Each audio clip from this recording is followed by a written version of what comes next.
Hello student, today we are taking a topic from class 10th that is the continued part of the last topic. पिछली video में हम लोगों ने determinant start किया था where we have discussed the method of solving a determinant of order 3 into 3. Today we will be going to take one example of the same topic and I'll be discussing about the properties of the determinant. So before going for the properties of the determinant, let us recall that part where we have taken the method of solving a determinant. I am taking a determinant of 3 into 3. Let us say 2, 3, 5, 4, 1, 3, then 8, 0, minus 2. Let us say I am having a determinant here. And as discussed earlier, so this was also the definition और हम इसको एक property भी कह सकते हैं. Property क्या बनी थी? वो प्रॉपर्टी थी sum of product of elements of any row और column with their cofactors is known as the determinant of the given matrix. हमारे पास एक मैट्रिक्स है जिसको मैंने डायरेक्टली ब्रैकेट हटा के दो लाइनें ड्रॉ कर रखी हैं, तो इसको डिटर्मिनेंट कहते हैं. डिटर्मिनेंट की वैल्यू निकालने के लिए आपको क्या करना है? सेलेक्ट एनी रो, इसे कहेंगे हम लोग expanding along, let us say row 1. Row 1 elements are 2, 3. I am writing थोड़ा सा गैप देके लिख रहा हूं. नाउ इनके साथ इनके कोफैक्टर चाहिए क्योंकि ये फर्स्ट रो है. तो हम अब क्योंकि हम लोग पहले पढ़ चुके हैं कोफैक्टर में Cij के आगे -1 की पावर i प्लस j आता है, माइनर के पहले लिखते हैं और ये आपको दो ही साइन दे सकता है, या प्लस के या माइनस के. तो पहले डिसाइड कर लेते हैं. अगर हम लोग 3 into 3 की मैट्रिक्स लेते हैं तो कोफैक्टर का पहला साइन होगा प्लस, फिर माइनस, फिर प्लस, फिर माइनस, फिर प्लस, फिर minus, and in the same वे. क्योंकि पोजीशन थी 1 1 position even, 1 2 odd, 1 3 even, 2 1 odd, 2 2 even, 2 3 odd, 3 1 even, 3 2 odd and 3 3 even. तो इस प्रकार इनके प्लस माइनस के साइन आप लोग दिमाग में रखें और माइनर लेंगे. जैसे मैंने लिया 2 क्योंकि पहला एलिमेंट है तो इसका कोफैक्टर होगा प्लस का, इसका होगा कोफैक्टर माइनस का और इसका होगा प्लस का.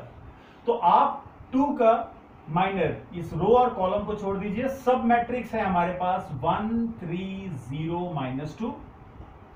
3 वाले के लिए है 4 3 8 -2 और 5 की है 4 1 8 0. ये है हमारे पास 2 into -2 ओनली. ये है -8 -24. 4 2 is 8 -8 and -8 3 is 24 plus 5 into this is 0 minus of 8. So this will be minus of 4. ये कितना हुआ? -3 into minus of 32. Clear?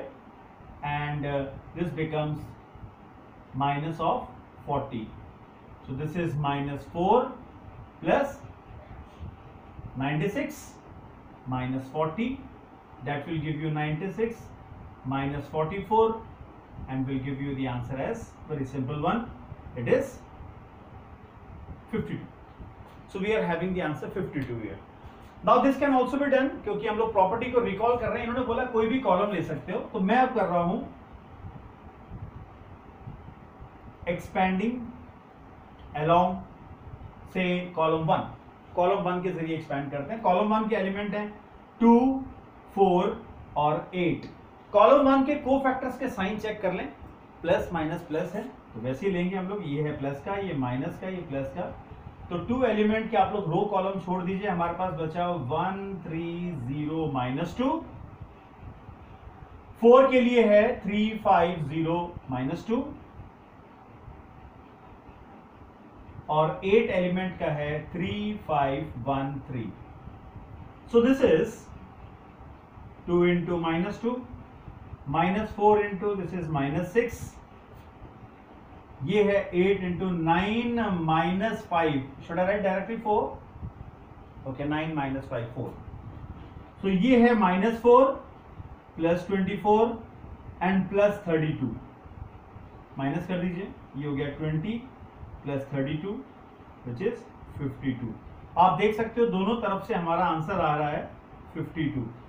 So this is also a definition, और इसको हम लोग एक प्रॉपर्टी के नाम से भी पढ़ सकते हैं। तो ये हमारी होगी प्रॉपर्टी नंबर 1, कि अगर आपने किसी भी रो या किसी भी कॉलम के सारे एलिमेंट्स को उन्हीं के कोफैक्टर से मल्टीप्लाई करा के ऐड कर दिया, तो वो तो होगा साहब डिटर्मिनेंट की वैल्यू वो फिक्स होती है, हर में वो सेम ही रहेगी, जैसे यहां पे दोनों केसेस में 52 आ रही है। And now I am going for the next property. तो this is the first property. Second property, second important property is in the same way, जैसे हम लोग कहते हैं अगर हमने एलिमेंट लिए पहली रो के और हमने किसी और रो के कोफैक्टर से मल्टीप्लाई करवा के ऐड कराया, तो रिजल्ट आएगा 0। That is the second property, means अपने ही कोफैक्टर से मल्टीप्लाई करना है हमें। So property number 2 is sum of, so this was sum of product of elements of any rows and column with their cofactor is the determinant of the matrix। इसे तो हम लोग determinant of matrix के नाम से जानते हैं। ये है sum of product of elements of any row or column with cofactors of other row or column is 0।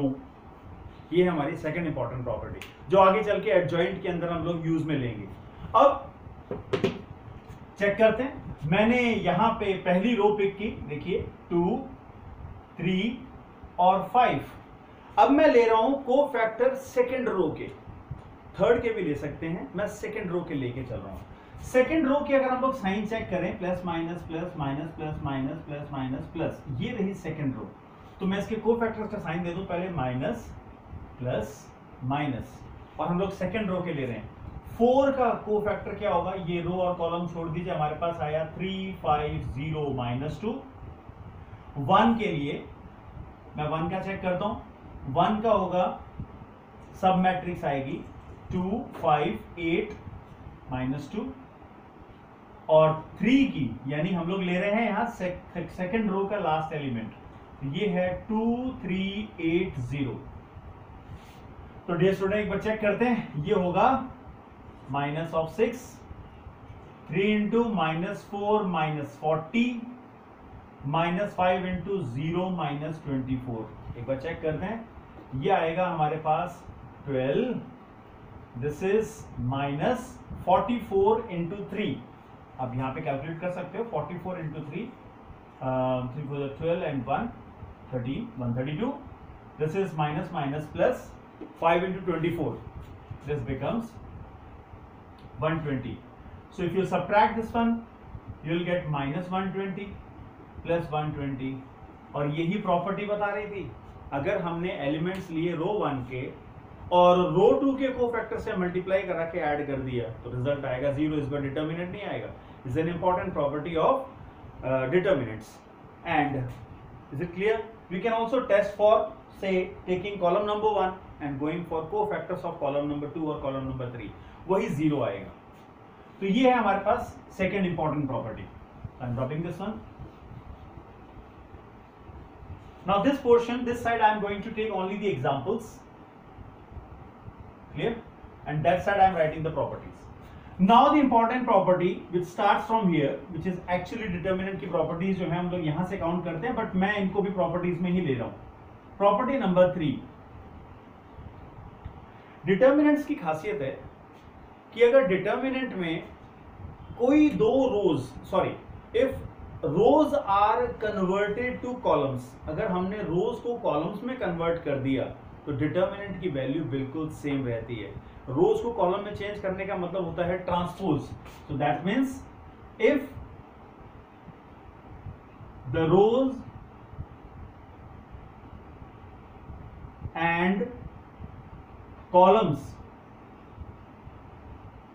of a determinant are interchanged, then value of determinant remains same. This actually हमारे text book में ये पहली property count हो रही है। मैं इसको property number 3 में ले रहा हूं क्योंकि पहली डेफिनेशन है और दूसरी हम लोगों ने उसी प्रकार से प्रॉपर्टी ली है। ये क्या कहता है, इसको शॉर्टकट में क्या याद कर सकते हैं, एक मैट्रिक्स जो ए है और उसका ट्रांसपोज होता है ए डैश, हमने इसको एक सिंबल से यूज किया है ट्रांसपोज, दोनों का डिटर्मिनेंट सेम होता है। This is the property. एक बार चेक कर लेते हैं। जैसे हमारे पास एक छोटी सी मैट्रिक्स ले रहा हूं 2 3 5 11, लेट अस से ये हमने एक मैट्रिक्स ली, डिटर्मिनेंट लिया। अब इस डिटर्मिनेंट की वैल्यू अगर आप लोग चेक करोगे तो ये हो जाएगा 2 into 11 यानी कि 22 माइनस 5 into 3 यानी कि 15, कितना आया 7। अगर मैं ये कहूं कि हम लोगों ने रोज आर इंटरचेंज्ड विद कॉलम्स, तो ये हो जाएगा हमारी पहली रो कॉलम बन जाएगी और दूसरी रो दूसरा कॉलम बनेगी। तो भी आप चेक करोगे हमारा रिजल्ट कितना आ रहा है, 7 ही आ रहा है। तो ये एक वेरिफिकेशन है प्रॉपर्टी का।